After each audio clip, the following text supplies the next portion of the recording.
This is Jeff Timberell, Director of the Southwest Florida Real Estate Investment Association, here to talk about real-world real estate investing Part 1. This is going to be the first video in a longer series of videos. This mirrors presentations we have been doing in the Southwest Florida REIA for the last 3 months. Disclosure, we're sharing our own experiences and knowledge with you. Please do your own due diligence before utilizing anything here. This is not to be construed as investment advice, and you should seek competent counsel before trying this at home. In the past 3 years, we've assisted and advised and had ownership interests in several private equity entities that employed over $14 million in capital in the Florida market, which gave us not only unique insight as to the amount of business we've done, it also gave us some great insight into how institutionalized investors employ capital. Number one, the key to being successful is to understand what you're there to do. In my opinion, this is the most important thing. There's so many people running around the world. There's a lot of people wanting to run around and try and do real estate investing.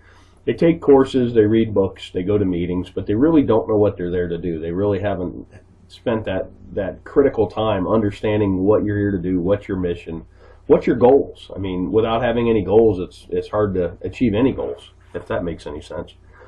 From our experience, the clearer the plan you have, you will be able to operate with a margin of safety. And that's the key word in this business, a margin of safety, because the ones that survive, last, and grow true wealth are the ones that don't make mistakes or make mistakes that you can recover from.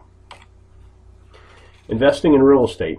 Investment is the purchase of an asset or an item with the hope that it will generate income or appreciate in the future and be sold at a higher price. Keyword, the future, for investing. So what does that mean? The act of committing capital to an endeavor with the expectation of obtaining an additional income and or profit. That's what investing is. Something I've learned over the years is kind of like a narrative. It's a why in the road when you're talking to somebody that's in real estate. Are they a trader or are they an investor? Investors buy and hold. They get a return from the assets they own. Traders wholesale. Traders fix and flip. Nothing wrong with it. I do it. I've done it in the past. I'm trying to do it again today. I'm doing a marketing campaign as we speak, looking for contracts to wholesale.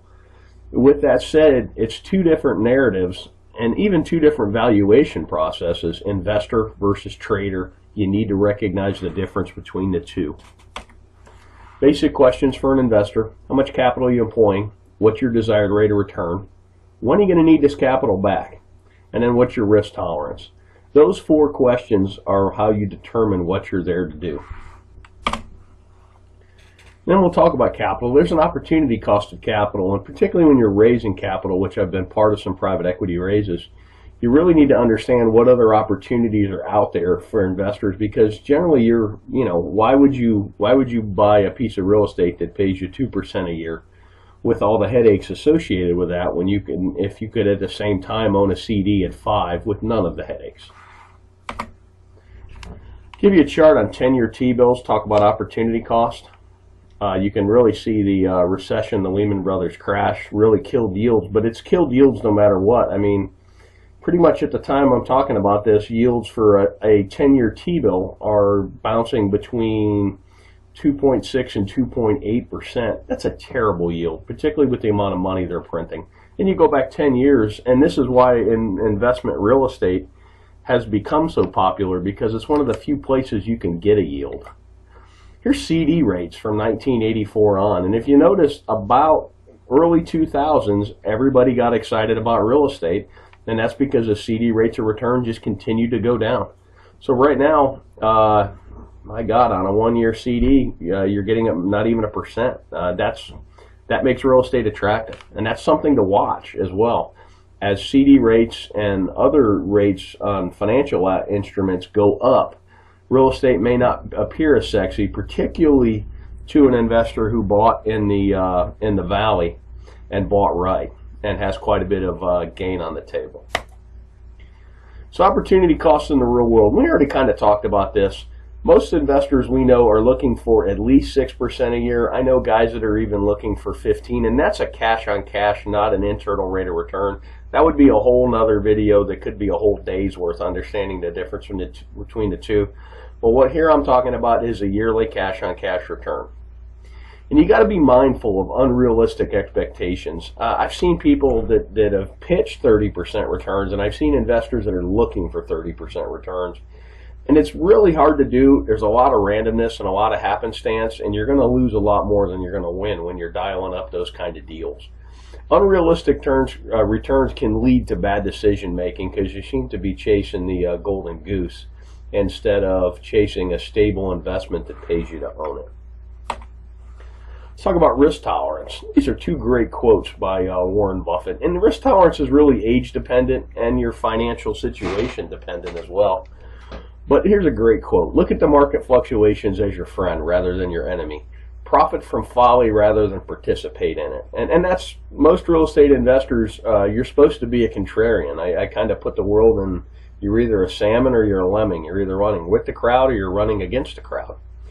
And here's another great one. The main danger is that the timid or beginning investor will enter the market at a time of extreme exuberance and then become disillusioned when the paper losses occur. The key is to not panic and do math-based risk assessments and then math-based evaluations and then sit down and decide what you're doing. You could have bought a home in Cape Coral, Florida at the height of the market at $320 and paid cash, held it all the way through the crash, and still got a better rate of return than CDs, and it's a terrible investment because your basis is so high. Or if you trade it out, you would literally be losing money.